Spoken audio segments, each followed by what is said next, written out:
कभी कभी जिंदगी हमें गिराकर नहीं, घसीट कर सिखाती है, और उस घसीटने की आवाज में एक सच छिपा होता है। आपके सबसे बड़े दुश्मन बाहर नहीं, आपके अंदर हैं। नेपोलियन हिल कहते हैं, kill your enemies slowly, calmly and permanently. लेकिन ये दुश्मन इंसान नहीं, ये हैं आपकी फियर, आपकी डाउट, आपकी प्रोक्रेस्टिनेशन और वो नेगेटिव हैबिट्स जो आपकी जिंदगी को चुपचाप निचोड़ रही हैं। आज की इस वीडियो में हम सीखेंगे कि आराम से नफरत कैसे करनी है और उसे हराकर अपनी जिंदगी को आखिरकार जीत में कैसे बदलना है। चैप्टर 1, आपकी असली लड़ाई। बाहरी नहीं, अंदर की हम इंसान बड़े अजीब होते हैं। हमारी जिंदगी में जो तूफान उठते हैं, जो रुकावटें आती हैं, जो दर्द हमें दिन रात परेशान करता है, हम उसकी वजह हमेशा बाहर ढूंढते हैं। हमें लगता है कि समस्या किसी इंसान की वजह से है। किसी बॉस ने अप्रिशिएट नहीं किया, कोई रिश्तेदार बुरा बोल गया, सोसाइटी ने जजमेंट पास कर दिया, या कोई दोस्त सपोर्ट नहीं कर पाया। और हम ये सोचते हुए इतने उलझ जाते हैं कि हमें यह एहसास ही नहीं होता कि असली लड़ाई बाहर नहीं, हमारे अपने दिमाग के अंदर चल रही होती है। नेपोलियन हिल इसीलिए कहते हैं, your real enemy is your uncontrolled mind. ये सिर्फ एक लाइन नहीं, बल्कि पूरी ह्यूमन साइकोलॉजी का सबसे कड़वा सच है। जब हम जिम जाना चाहते हैं लेकिन कंफर्ट जोन हमें रोक देता है, तो असल में हमें कोई आउटसाइडर नहीं रोक रहा होता, हमारा अपना माइंड ही हमारी राह में खड़े होने का काम कर रहा होता है। जब हम बिजनेस शुरू करना चाहते हैं लेकिन फियर ऑफ फेलियर हमें जकड़ लेता है, तो असल में दुनिया की कोई ताकत हमारे अगेंस्ट नहीं होती, हमारे अंदर बैठा डर ही हमारे कदमों में बेड़ियां डाल रहा होता है। और जब हम रिलेशनशिप सुधारना चाहते हैं, एक सिंपल सॉरी कहकर चीजें ठीक कर सकते हैं, लेकिन ईगो बीच में कूद पड़ता है, तो वहां भी कोई थर्ड पर्सन हमारी प्रोग्रेस नहीं रोक रहा होता। ये सारे दुश्मन बाहर नहीं, ये तो हमारे अंदर पल रहे इंटरनल बैरियर्स हैं जो हमारी लाइफ को स्लो पॉइजन की तरह खा रहे होते हैं। दिन ब दिन, हैबिट ब हैबिट, थॉट ब थॉट, ये बैरियर्स हमें अंदर ही अंदर हॉलो कर देते हैं, और धीरे धीरे हम विश्वास करने लगते हैं कि जिंदगी वैसी ही है जैसी दिख रही है, जबकि सच में जिंदगी वैसी हो सकती थी जैसी हम बनाना चाहते थे। कंफर्ट जोन इसी दुनिया का सबसे मीठा ट्रैप है। इसकी सबसे खतरनाक बात यह है कि यह कोई सडन ब्लास्ट की तरह नहीं आता। यह चुपचाप, धीरे धीरे, बिना वार्निंग के हमारी जिंदगी को कब्जा करता है। आप इस ट्रैप का असर कभी मेजर नहीं कर सकते, कोई डॉक्टर इसकी स्कैन रिपोर्ट नहीं दे सकता, कोई मशीन ये बताने में सक्षम नहीं कि कंफर्ट जोन के कारण आप अपनी पोटेंशियल का कितना हिस्सा खो बैठते हैं। लेकिन इसके सिम्टम्स हर इंसान को पता होते हैं। आपको लगता है बस 5 मिनट के लिए मोबाइल उठाया है, लेकिन वो 5 मिनट्स अचानक से 40 मिनट्स बन जाते हैं। यही एंडलेस स्क्रोलिंग है। आप रोज डिसाइड करते हैं कि कल से नई शुरुआत करूंगा, लेकिन वो कल कभी आज नहीं बनता। यही प्रोक्रेस्टिनेशन है। आप छोटी सी बात पर भी लंबे समय तक सोचते और सोचते ही रह जाते हैं। यही ओवरथिंकिंग है। और फिर धीरे धीरे ये सब मिलकर आपकी ग्रोथ को पूरी तरह फ्रीज कर देते हैं, जैसे किसी ने अंदर एक इनविजिबल ब्रेक दबा दिया हो। ये मोमेंट इतना डेंजरस होता है क्योंकि बाहर से आप नॉर्मल दिखते हैं, लोग आपको देखने पर यह नहीं कह सकते कि आप स्ट्रगलिंग हो, लेकिन अंदर आपकी एम्बिशंस, आपके ड्रीम्स, आपकी पोटेंशियल सब धीरे धीरे कमजोर होने लगते हैं। नेपोलियन हिल इसे न्यूट्रलिटी कहते हैं। Neutrality is the devil's greatest weapon. इसका मतलब है कि जब आप लाइफ में ना आगे बढ़ रहे हों, ना पीछे गिर रहे हों, लेकिन बस कहीं रुक गए हों, तभी डेविल यानी आपका नेगेटिव माइंड सबसे ज्यादा पावर में होता है। आप सोचते हो कि रुकना हार्मलेस है, लेकिन यही पॉज आपकी सबसे बड़ी वीकनेस बन जाता है। कोई बड़ा हादसा नहीं होता, कोई बड़ी ट्रेजेडी नहीं, लेकिन वहीं छोटी छोटी नॉन प्रोडक्टिव हैबिट्स आपकी जिंदगी की डायरेक्शन को चुपचाप बदलने लगती है। आप बाहर से स्टेबल, काल्म और ओके दिखते हो, लेकिन अंदर योर अनकंट्रोल्ड माइंड आपकी स्पीड, आपकी क्लैरिटी, आपकी एनर्जी और आपके ग्रोथ को धीरे धीरे ड्रेन करता रहता है। ये अंदर का एनिमी इतना साइलेंट होता है कि आपको लगने लगता है कि may be this is life, और ये सोच, ये स्वीकार करना कि मेरी लाइफ ऐसी ही है, यही दुनिया के मिलियंस लोगों के सपनों को मार देता है। और सबसे भयावह बात यह है कि ये इंटरनल बैटल आप अकेले लड़ते हो, और कई बार बिना ये महसूस किए कि आप लड़ उबरहॉप्ट रहे हो। और इसीलिए इसका सॉल्यूशन भी किसी एक्सटर्नल मोटिवेशन में नहीं होता, इसका सॉल्यूशन आपके अंदर क्लैरिटी लाने में होता है। इसी क्लैरिटी को पैदा करने के लिए लाइफस्टाइल में एक बहुत सरल लेकिन बेहद पावरफुल हैबिट जोड़ी जा सकती है, माइंड ऑडिट। हर सुबह सिर्फ 10 मिनट बैठकर अपना माइंड ऑडिट करें। अपने दिन के 3 बिगेस्ट एनिमीज लिखें। फियर, डिले, सेल्फ डाउट और ईगो। जो भी आज आपको रोक सकता है। लिखना किसी भी प्रॉब्लम को 40% तक वीकन कर देता है। साइंस भी इसे सपोर्ट करता है। आप जो लिखते हो वो माइंड को सिग्नल देता है कि ये मेरे कंट्रोल में है। फिर हर एनिमी के सामने आज का एक छोटा सा स्टेप लिखें जो आप जरूर करोगे, चाहे वह स्टेप 1% ही क्यों ना हो। जिम नहीं गए? कोई बात नहीं, आज सिर्फ 10 मिनट्स के लिए स्ट्रेचिंग कर लो। बिजनेस प्लान कंफ्यूजिंग है? कोई बात नहीं, आज सिर्फ एक नए आइडिया पर एक छोटा पैराग्राफ लिखो। रिलेशनशिप स्टक है? आज सिर्फ एक ऑनेस्ट मैसेज लिखकर ड्राफ्ट में सेव कर दो। सेंड ना करना पड़े, सिर्फ एक्सप्रेस करो।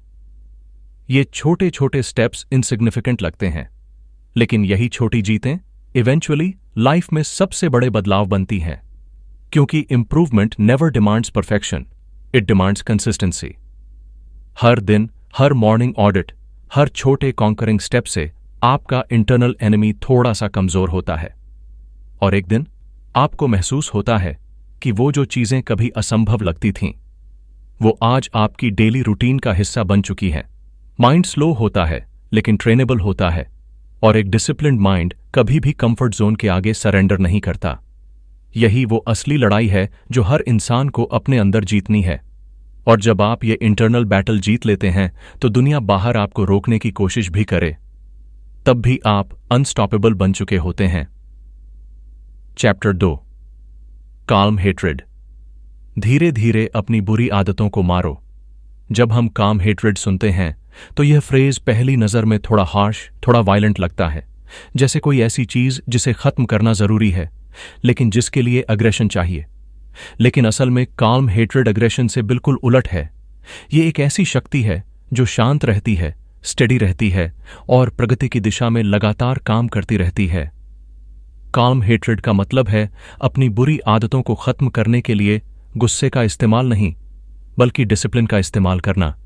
क्योंकि गुस्सा फटता है, जलता है, बिखरता है, जबकि डिसिप्लिन स्थिर है, निरंतर है और ट्रांसफॉर्मेशन के लिए सबसे इफेक्टिव हथियार है।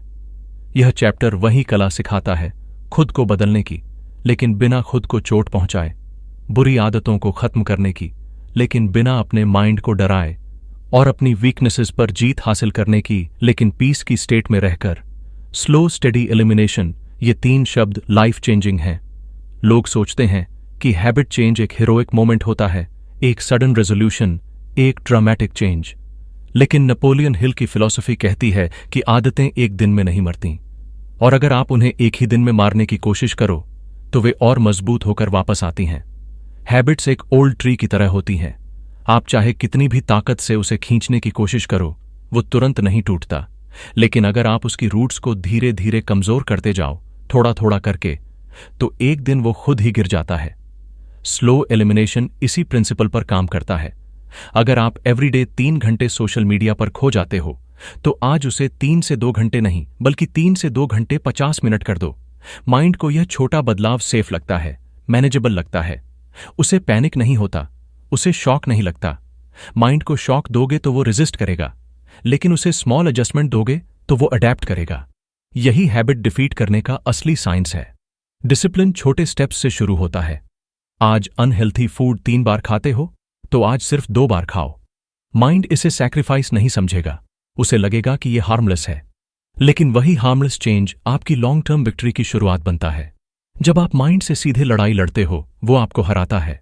लेकिन जब आप उसे बाईपास करते हो, स्मॉल चेंजेस से, धीरे धीरे, तो माइंड आपको सपोर्ट करने लगता है। यह स्लो किलिंग अप्रोच एक साइकोलॉजिकल हैक है। आपका ब्रेन सर्वाइवल मोड में नहीं जाता। उसे लगता है कि कोई खतरा नहीं, कोई बड़ा बदलाव नहीं, कोई डिस्कम्फर्ट नहीं, बस थोड़ा सा एडजस्ट करना है। और माइंड एडजस्टमेंट को एक्सेप्ट करता है, लेकिन बिग चेंजेस को रेजिस्ट करता है। ये वजह है कि लोग हमेशा न्यू ईयर पर रेजोल्यूशंस बनाते हैं, लेकिन 3 दिन बाद टूट जाते हैं। वे अपने माइंड को इम्पॉसिबल चैलेंज देते हैं, और माइंड नेचुरली उसे रिजेक्ट कर देता है। लेकिन स्टोरी यहीं खत्म नहीं होती। स्लो एलिमिनेशन आदतों को वीकन करता है, लेकिन उन्हें रिप्लेस करना हैबिट्स को परमानेंट तरीके से किल करता है। और यही है नेपोलियन हिल की सबसे powerful teaching. You can't remove a habit, you can only replace it. इसका मतलब है कि हैबिट वैक्यूम में नहीं मर सकती। आप किसी बिहेवियर को स्टॉप नहीं कर सकते, क्योंकि माइंड एम्प्टी स्पेस टॉलरेट नहीं कर सकता। अगर आप स्क्रोलिंग हटाने की कोशिश करोगे तो आपका माइंड बोर हो जाएगा और बोर्डम आपको वापस उसी आदत के पास ले जाएगा। लेकिन अगर स्क्रोलिंग की जगह आप रीडिंग डाल दो या लर्निंग रील्स, यानी ऐसी रील्स जो नॉलेज देती हैं, तो माइंड को एंटरटेनमेंट भी मिलेगा और ग्रोथ भी। हैबिट ऑटोमेटिकली रिप्लेस हो जाएगी। एंगर हटाने की कोशिश मत करो, क्योंकि एंगर एक एनर्जी है, सप्रेस्ड एंगर और खतरनाक होता है। इसे रिप्लेस करो ब्रीदिंग एक्सरसाइजेस से, पॉज से, साइलेंस से। फियर को स्टॉप मत करो, क्योंकि फियर को दबाओगे तो वो और लाउड होगा। फियर को स्मॉल एक्शन से रिप्लेस करो। एक्शन फियर को खाता है, उसे डिसॉल्व करता है। यह रिप्लेसमेंट अप्रोच माइंड को एम्पावर करता है, क्योंकि आप उसे फाइट नहीं, डायरेक्शन दे रहे होते हो। हैबिट्स को रिप्लेस करना एक आर्ट है। यह ब्रूटल डिसिप्लिन नहीं मांगता, यह इंटेलिजेंट डिसिप्लिन मांगता है। इमेजिन करो कि आपका माइंड एक कमरे जैसा है। अगर कमरे में एक पुरानी, टूट चुकी, बदबूदार चीज रखी हो, तो आप उसे निकालकर बाहर फेंकने में मुश्किल महसूस करोगे, क्योंकि उस जगह पर वैक्यूम बनेगा। लेकिन अगर उसी जगह एक सुंदर, नई, अट्रैक्टिव चीज रख दी जाए, तो पुरानी चीज ऑटोमेटिकली इररेलेवेंट हो जाती है। यही रिप्लेसमेंट थ्योरी है। माइंड हमेशा कुछ न कुछ चाहता है, और अगर आप उसे हेल्थी ऑल्टरनेटिव दे दोगे तो अनहेल्थी ऑटोमेटिकली फेड हो जाता है। अब आती है लाइफस्टाइल की बात। अ 30-day bad habit replacement chart. यह सिर्फ एक चार्ट नहीं, बल्कि आपकी इंटरनल ट्रांसफॉर्मेशन का ब्लूप्रिंट है। इमेजिन करो आपके सामने एक शीट है जिसमें 2 कॉलम्स हैं। लेफ्ट साइड आपकी बुरी आदतें, राइट साइड उनके substitutes. Scrolling 3 hours, reading 20 minutes, fun learning reels, anger reaction, breathing for 30 seconds, fear of failure, one small action per day, late night binge eating, water plus fruit plus 5-minute walk, procrastination, 2-minute rule। इस chart को केवल बनाना ही powerful नहीं है, इसे दिन में 3 बार देखना सबसे बड़ा गेम चेंजर है। क्यों? क्योंकि माइंड रेपिटेशन से रीवायर होता है। माइंड इंस्ट्रक्शन से नहीं बदलता, रिमाइंडर्स से बदलता है। जब आप हर बार यह वाक्य कहते हो, मैं एलिमिनेट नहीं, रिप्लेस कर रहा हूं, तो आपका माइंड ऑटोमेटिकली रिलैक्स हो जाता है। उसे लगता है आपने उसे कुछ छीना नहीं, आपने उसे नया ऑप्शन दिया है। और जब ऑप्शंस अवेलेबल होते हैं, डिस्ट्रक्शन ऑटोमेटिक हो जाती है। काल्म हेट्रेड का मतलब है कि आप अपनी बुरी आदतों को डिस्ट्रॉय कर रहे हो, लेकिन बिना नॉइज के, बिना स्ट्रगल के, बिना इमोशनल पेन के। A silent revolution. आप अपनी वीकनेसेस को पब्लिकली फाइट नहीं कर रहे, आप उन्हें इंटरनली फिनिश कर रहे हो। लोग सोचेंगे कि आप चेंज कैसे कर पा रहे हो। उन्हें लगेगा कि शायद कोई बड़ा सीक्रेट है, कोई हार्डकोर डिसिप्लिन है, कोई इंटेंस मोटिवेशन है। लेकिन असल सीक्रेट यही है, छोटे steps, slow elimination, silent replacement. यह प्रोसेस ड्रामेटिक नहीं है, लेकिन रिजल्ट ड्रामेटिक है। काल्म हेट्रेड में स्टेबिलिटी की ताकत है। अगर एंगर फायर है, तो काल्म हेट्रेड वाटर है। फायर तेज जलती है, लेकिन जल्दी बुझ जाती है। वाटर स्टेडी है, धीरे धीरे रॉक्स को भी शेप दे देती है। काल्म हेट्रेड आपकी हैबिट्स के रॉक्स को शेप देता है, एक स्कल्प्टर की तरह। वो धीरे धीरे अनवांटेड पोर्शंस हटाता है और एक नई पर्सनैलिटी सामने लाता है। आप अपने पुराने वर्जन को किल नहीं करते, आप अपने नए वर्जन को क्रिएट करते हैं। और जब क्रिएशन होता है, डिस्ट्रक्शन ऑटोमेटिक हो जाती है। इस जर्नी में सबसे बड़ा हिस्सा अवेयरनेस का है। जब आप खुद को देखते हो, ऑनेस्टली, बिना जजमेंट के, तभी रिप्लेसमेंट पॉसिबल है। खुद को ब्लेम मत करो, खुद को पनिश मत करो। काम हेट्रेड पनिशमेंट नहीं है, यह क्लेंजिंग है। यह डिटॉक्स है, माइंड का, हैबिट्स का, बिहेवियर पैटर्न्स का। और जब माइंड डिटॉक्स होता है तो क्लैरिटी आती है। जब क्लैरिटी आती है तो डिसिप्लिन ईजी हो जाता है। डिसिप्लिन जब ईजी होता है तो ट्रांसफॉर्मेशन नेचुरल हो जाता है। स्लो एलिमिनेशन और रिप्लेसमेंट कंबाइंड होकर एक अनस्टॉपेबल फोर्स बन जाते हैं। आप एक दिन में ग्रेट नहीं बनते, लेकिन आप रोज थोड़े बेटर बनते हो, और यही आपकी विक्ट्री है। ग्रेटनेस कोई एक्सप्लोजन नहीं, ग्रेटनेस एक्यूमुलेशन है। रोज 1%, रोज 1 minute शॉर्टर स्क्रोलिंग, रोज 1 healthier चॉइस, रोज 1 breath बिफोर रिएक्शन मोमेंट। यही काल्म हेट्रेड है। आप अपनी डिस्ट्रक्शन को वेपन बनाते हो, अपनी क्रिएशन को आर्मर बनाते हो, और अपने डिसिप्लिन को कंपास बनाते हो। लोग सोचते हैं कि लाइफ चेंज करने के लिए मोटिवेशन चाहिए, लेकिन काल्म हेट्रेड मोटिवेशन से ज्यादा पावरफुल है। मोटिवेशन टेम्पररी है, काल्म हेट्रेड परमानेंट है।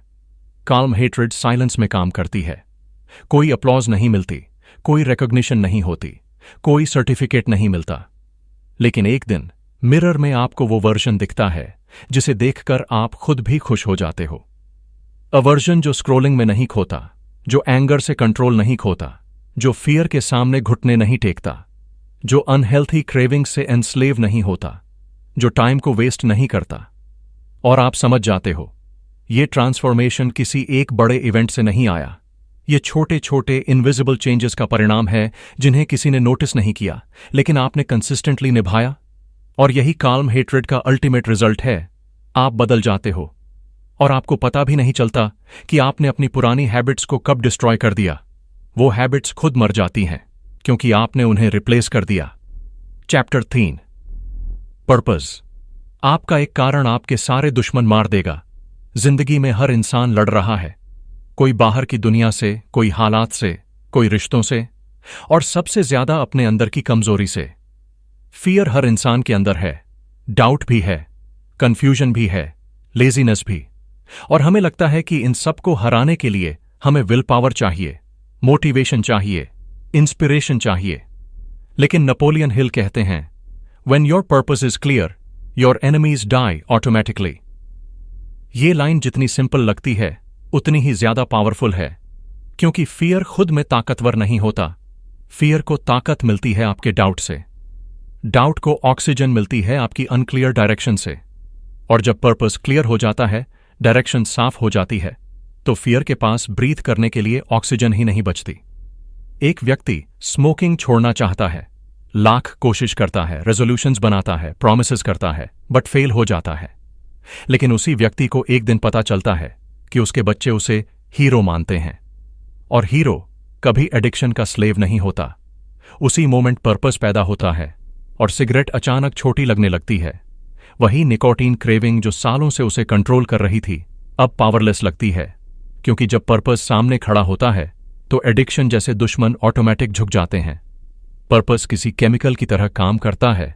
वो आपकी इंटरनल प्रायोरिटीज को बदल देता है, आपकी आइडेंटिटी बदल जाती है।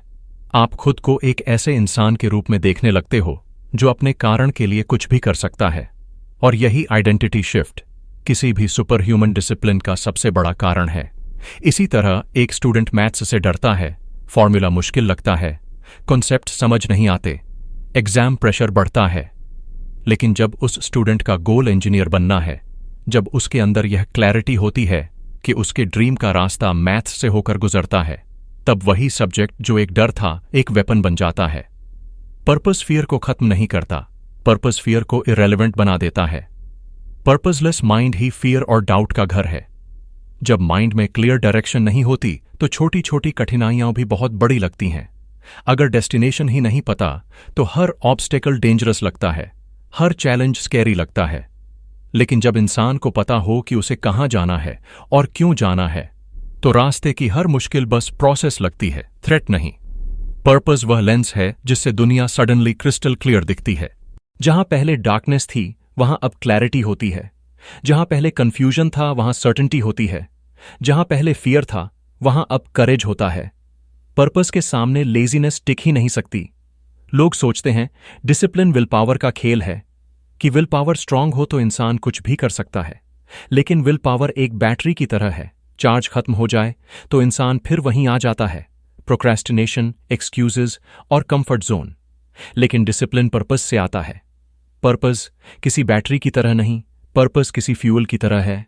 जितना ज्यादा आप इसे महसूस करते हो उतना ही ज्यादा ये आपको ड्राइव देता है। अगर आपको पता है कि आप क्यों लड़ रहे हो, तो लेजीनेस एक छोटी सी आवाज बन जाती है। अगर आपको पता है कि आप किस दर्द को खत्म करने के लिए, किस फ्यूचर के लिए, किस ड्रीम के लिए मेहनत कर रहे हो, तो डिस्ट्रैक्शन अपना असर खो देते हैं। जब माइंड को पता होता है कि बैटल किस लिए है, तब माइंड खुद डिसिप्लिन अडॉप्ट कर लेता है। डिसिप्लिन पैदा नहीं करना पड़ता, डिसिप्लिन खुद ब खुद ग्रो होता है। पर्पस डिसिप्लिन को ऑटोमेटिक, नेचुरल और एफर्टलेस बना देता है। इमेजिन करो कि आप रात को 2 बजे तक स्क्रोलिंग करते हो, मॉर्निंग्स मिस करते हो, गोल्स को डिले करते हो। लेकिन जिस दिन आपको अपना एक बड़ा रीजन मिल जाता है, उस दिन 5 बजे उठना भारी नहीं लगता, एक्साइटिंग लगता है। जिस दिन आपको पता चल जाता है कि आपकी मेहनत सिर्फ आपके लिए नहीं, बल्कि आपके परिवार के लिए है, या आपके फ्यूचर ड्रीम के लिए है, या उस पर्सन के लिए है जिसे एक दिन आप प्राउड फील करवाना चाहते हो, उस दिन आपके अंदर एक ऐसी फायर जलती है जो लेजीनेस और डिस्ट्रैक्शन दोनों को जलाकर राख कर देती है। पर्पस एनर्जी पैदा करता है, नेचुरल एनर्जी, जो विल पावर से कहीं ज्यादा पावरफुल होती है। विल पावर पुश करता है, पर्पस पुल करता है। विल पावर आपको मजबूर करता है कि आप आगे बढ़ो, पर्पस आपको खींचता है कि आप आगे बढ़ो। पुश टेम्पररी होता है, पुल परमानेंट होता है। पर्पस इंसान की पर्सनैलिटी को रिवायर कर देता है। आप कौन हो, इसका असली जवाब पर्पस देता है। अगर आपके पास पर्पस है तो आप अपनी हैबिट्स रीडिजाइन कर सकते हो। अगर पर्पस स्ट्रांग हो तो डिसिप्लिन आपकी आइडेंटिटी बन जाता है। अगर पर्पस पावरफुल हो तो सैक्रिफाइसेस बर्डन नहीं लगते, प्रिविलेज लगते हैं। कोई भी महान इंसान, साइंटिस्ट हो, एंटरप्रेन्योर हो, एथलीट हो, डिसिप्लिन से महान नहीं बना, पर्पस ने उन्हें डिसिप्लिन्ड बनाया।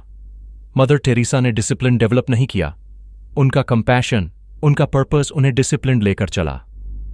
इलॉन मस्क विल पावर से 100 आवर वीक्स नहीं काम करते, उन्हें उनके पर्पस ने रेस्टलेसनेस दी है। नीरज चोपड़ा डिसिप्लिन से जैवलिन प्रैक्टिस नहीं करते, उनका पर्पस उन्हें उस मैदान में खड़ा करता है जहां बाकी लोग फीके पड़ जाते हैं। पर्पस ऑर्डिनरी इंसान को एक्स्ट्रॉर्डिनरी बना देता है, क्योंकि पर्पस मानव ऊर्जा की सबसे प्योर, सबसे इंटेंस और सबसे ट्रांसफॉर्मेटिव फॉर्म है। जब इंसान पर्पसलेस होता है तो हर छोटी चीज उसे हिला देती है, क्रिटिसिज्म भी, फेलियर भी, रिजेक्शन भी। लेकिन जब इंसान पर्पसफुल होता है तो दुनिया के लाउडेस्ट नॉइजेस भी उससे छू नहीं पाते। पर्पस माइंड को एक शील्ड देता है, एक इमोशनल आर्मर, जो नेगेटिविटी, फियर और डाउट को भीतर प्रवेश ही नहीं करने देता। पर्पस वाला इंसान गिरता भी है लेकिन ब्रेक नहीं होता। वह स्टंबल करता है लेकिन स्टैंड वापस हो जाता है, क्योंकि उसे पता है कि वह किस लिए गिरा है और उसे किस लिए उठना है। पर्पस वक्त को भी अलग तरीके से महसूस कराता है। पर्पसलेस लाइफ में टाइम हैवी लगता है, बोरिंग लगता है, मीनिंगलेस लगता है। पर्पसफुल लाइफ में टाइम लाइट लगता है, एक्साइटिंग लगता है, वैल्यूएबल लगता है। पर्पस हर दिन को मीनिंगफुल बनाता है, हर डिसीजन को इंटेंशनल बनाता है और हर एक्शन को ट्रांसफॉर्मेटिव बनाता है। और यही कारण है कि नेपोलियन हिल कहते हैं, When your purpose is clear, your enemies die automatically. Fear और डाउट को मारने के लिए अलग एनर्जी खर्च करने की जरूरत ही नहीं रहती। पर्पस फियर को ऑक्यूपाई कर लेता है, जैसे एक बड़ा विचार छोटे विचारों को स्वॉलो कर लेता है। पर्पस डाउट को सफोकेट कर देता है, उसे ब्रीथ करने के लिए मेंटल स्पेस ही नहीं मिलती। पर्पस लेजीनेस को इरेज कर देता है, क्योंकि पर्पसफुल इंसान हमेशा एनर्जाइज्ड महसूस करता है। पर्पस डिस्ट्रैक्शन को न्यूट्रलाइज कर देता है, क्योंकि जब माइंड डेस्टिनेशन पर लॉक्ड होता है तो छोटी चीजें उसे नियर भी नहीं आती। पर्पस एक मेंटल फिल्टर की तरह काम करता है, उसे सिर्फ वही चीजें दिखाई देती हैं जो उसके ग्रोथ के काम की हैं, बाकी सब ब्लर हो जाता है। अब बात आती है उस लाइफस्टाइल टिप की जो इस पूरे चैप्टर को प्रैक्टिकल बनाती है। रात को सोने से पहले सिर्फ एक सवाल लिखें, मैं कल किस दुश्मन को 8% कमजोर करूंगा। यह सवाल एक साधारण क्वेश्चन नहीं है, यह एक मेंटल वेपन है। यह क्वेश्चन आपके माइंड को डायरेक्शन देता है, फोकस देता है और नेक्स्ट डे क्लैरिटी देता है। जब आप इस सवाल को लिखते हो तो आपका सबकॉन्शियस माइंड रात भर उस एनिमी की वीकनेस ढूंढता है, और मॉर्निंग में जब आप उठते हो तो आपका माइंड सेट ऑलरेडी प्रिपेयर्ड होता है। 1 enemy per day, slowly, steadily, silently. यह अप्रोच आपके इंटरनल वॉर को जीतने का सबसे ब्यूटीफुल तरीका है। Fear, doubt, procrastination, anger, distraction, overthinking, excuses, हर दुश्मन को आप रोज 1% वीकन करते जाओ तो 100 डेज बाद आप एक नए इंसान बन चुके होंगे। यह सिंपल सवाल आपकी पूरी लाइफ का आर्किटेक्चर बदल सकता है, क्योंकि यह आपके माइंड को ऑटो पायलट से पर्पस ड्रिवन मोड में शिफ्ट करता है। यही 1 क्वेश्चन आपके पूरे डायरेक्शन को रिवायर कर देता है। पर्पस इंसान को अनस्टॉपेबल बनाता है, बिना चीखे, बिना लड़ाई के, बिना नॉइज के। पर्पस एक ऐसी शांत आग है जो अंदर जलती है और बाहर एक अलग ग्लो पैदा करती है। पर्पस एक ऐसी विंड है जो डाउट्स को उड़ाकर ले जाती है। पर्पस वह ग्रेविटी फोर्स है जो आपको स्टेबिलिटी देती है, ग्राउंडिंग देती है और क्लैरिटी देती है। पर्पस वह लेंस है जो आपकी एंटायर आइडेंटिटी को अपग्रेड कर देता है। पर्पस वह साइलेंट कमांडर है जो आपकी इंटरनल आर्मी, डिसिप्लिन, फोकस, करेज, पेशेंस सबको एक डायरेक्शन में मार्च करवा देता है। पर्पस वह आर्किटेक्ट है जो आपकी लाइफ के ब्लूप्रिंट को रीडिजाइन करता है। और सबसे खूबसूरत बात, पर्पस वह मास्टर एनिमी किलर है जो आपके इंटरनल डीमंस को बिना लड़ाई के खत्म कर देता है। एक पर्पस, एक रीजन, एक क्लियर वाई इंसान की पूरी लाइफ बदलने के लिए काफी होता है।